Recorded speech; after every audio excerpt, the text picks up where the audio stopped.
Hey, what is up guys? It is Phantom here and welcome back to a brand new video, everybody. Today I'm going to be showing you guys the pretty much ultimate fire setup for level 130 wizards, and I know I've made a lot of videos like this in the past. I think 3 to be exact, but I think only 2 are uploaded right as of now because I think one of them was like really shitty.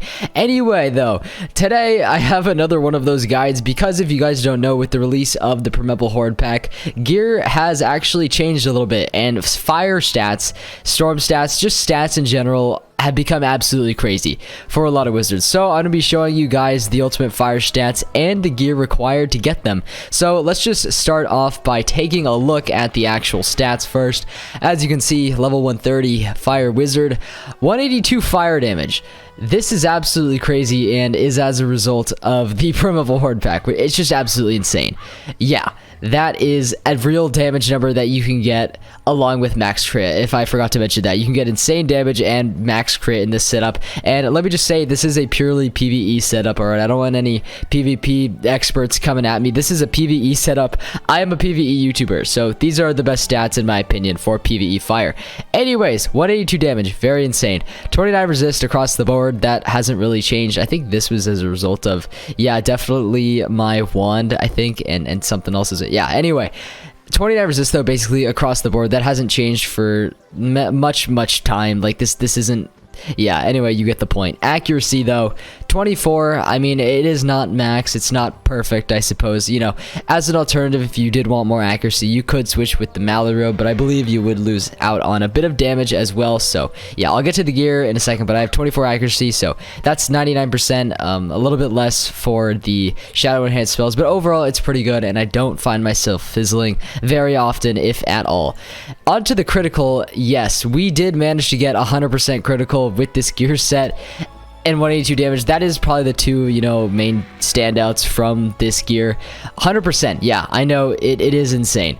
87, 837 is max crit, I'm pretty sure. I heard a rumor saying that 837 critical actually was glitched out to be 99.9% critical. And if that's true, I don't think it makes that big of a difference. It's 0.01. So you're still basically going to be critting every time. If you guys want to be extra safe though, just in case, you know, you believe that, then you could go for 838. I mean, you definitely could get to 838. 837 is fine though, it's basically max crit. As for healing in and out, I mean, that's kind of been the same for quite a while, but it's not too important as a fire. And then as for power pips, I have 100%. I don't like to get fail pips at all, so I try to get 100% power pip on every single set that I have. So anyways, moving on to the actual gear here, let us just start from the top. For the hat, I have the Fire Dragoon hat. This can obviously be obtained in the catacombs. Just lots of crit, lots of damage. Yeah, it's really insane. As for the robe, nothing really has changed here. Oh, and if you guys haven't noticed, I've changed my stitch once again. This stitch I'm actually really happy about, but I guess that's besides the point. But for the actual gear, I have the Radiant Light Brigade armor. Yeah, once again, tons of damage, tons of critical, really good robe. Like I said, this is my personal, you know, favorite of all of the robes, the Radiant Light Brigade armor. And Mally, of course, you could use it.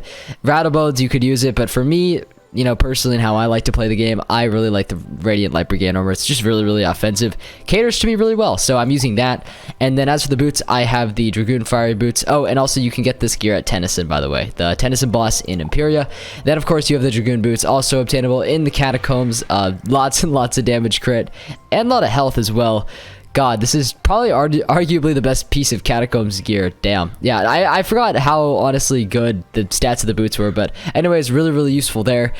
Obviously, that sharpened blade and potent trap, you know, item card, really useful in battle. Here's where the gear starts to change a little bit. You know, this is where this kind of makes all the difference. All right, so Fossil Avenger Skull Crusher. This is the one from the new Primeval Horde pack right there, and it's insane. It's insane. 24 damage. 86 crit, may cast meteor, but no one really cares about that. Yeah, it's absolutely insane. I have it stitched to my hammer there, but really good stats. Oh, like really good stats there. And then you might be asking, you know, Phantom, this is less than the Caputin's grappling hook, Capudons, whatever it is. It's less than the grappling hook though. So how do you make up for that lost crit? And I'll show you. All right, and I'll show you how that whole, you know, damage gets factored in with the set bonus. Of course, you get 8% from that. So this is one part of the set here, so that obviously contributes to that. As for the Athame, God, I can words. I'm rocking the edge of the Shadow Web, so it's the Morgantha theme. I have socketed a Pip Jewel. I have also socketed 18% crit jewel that I just got, which actually, you know, made me able to go to max crit, so that's really awesome. I have a 17 there, so obviously it's not perfect, but the stats are in and of themselves perfect. So that's what I've socketed there. You can get it from Morganth. And then as for the amulet here, this is the Shane amulet, so you get it from Shane Von Shane in the Darkmoor Upper Halls. I like this amulet a lot because it is the amulet that I'm pretty sure gives you the most amount of critical in the game, and 5, you know, might not make a difference, you know, when compared to my amulet of Divine, but I've realized it actually does, so I would really recommend going for it. It also gives more pierce as well if you care about that. So yeah, I'm rocking the Shane for that one. As for the Dragoon, I am rocking the Dragoon's Fiery Ring, a 18% socketed there, as well as some health and storm resist. I should probably actually update those to universal resist. I'll have to do that eventually, but I got the Dragoon's Fiery Ring, amazing crit ring and damage ring, obviously obtained in the Catacombs.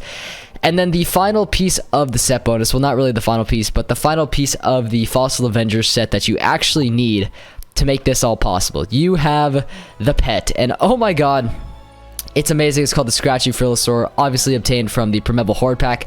And I just gotta say, this was a process to get, okay? And as you can see, I have 3 critical talents on there, so that makes up for the lost critical from the wand. The pet that I was rocking before was Nacho, this Avenging Fossil, so he was only a double crit pet.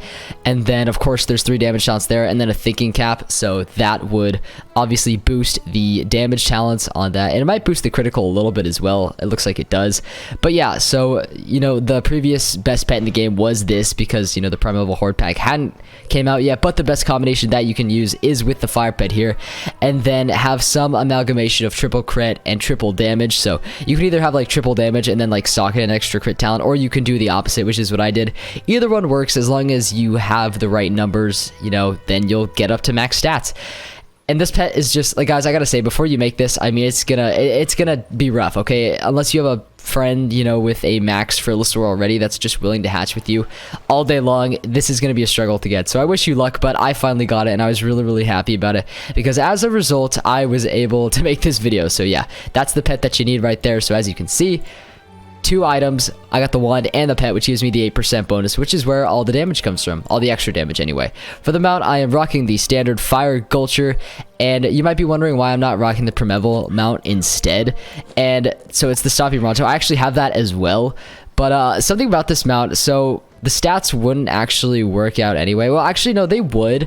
They would work out if you know, if you trained different talents on your pet. Let's say you could take away like one of these talents and like equip the Stompy Bronto. The thing is though, this doesn't work in dungeons like the Fire Gulcher does. So really, this is kind of causing you more trouble than it's actually worth. It's a cool looking mount, but as for equipping it for the set, it's not really practical, and I really hope KI fixes that sort of thing soon.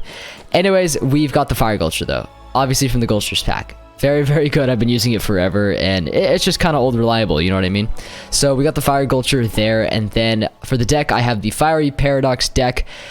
Oh man, this deck is amazing. I mean, as you can see, tons and tons of crit, more than like any deck in the game. I'm pretty sure the one that I was using before was this Rasputin deck. It gives a whole 12%, or sorry, not 12%, 12 more crit, which makes all the difference. I mean, it gives more block, but who really cares about that?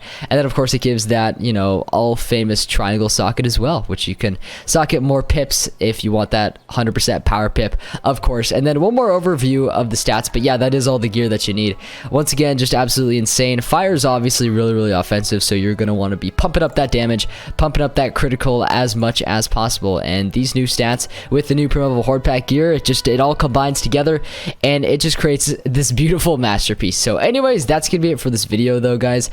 I really hope you did enjoy. If you did, you could leave a like if this helped you, and subscribe if you're new and you're looking forward to more content in the future. I post videos all the time, so you might as well subscribe if you did enjoy. I mean, if you're watching this far, I mean, come on, you probably should be subscribed anyway. But that's gonna be all from me, everybody. I really hope this did help you out. I wish all of you luck in your gear endeavors, especially with the pet. I mean, Jesus Christ, getting the right talents on these Primeval pets is not easy. It's not easy, so I wish you luck. But anyways, that's gonna be all from me. Stats are just at a crazy point in this game now, guys, and it's time to rise to the occasion, I suppose. So anyways, my Fire Wizard's all ready for Caramel, which is awesome, dude. I'm so excited for the new world, and these stats are, you know, they're gonna be pretty good. They're gonna help me succeed pretty well in there. So that's gonna be all from me, everyone. I really hope you guys did enjoy the rest of your day, everyone. Make sure to catch me live on Twitch, twitch.tv/FormalPhantom with 2 M's. I'll leave a link in the description for that. I live stream there all the time, and I should probably plug that more as it's still growing. But that's gonna be all from me. Enjoy the rest of your day. Take care and peace out.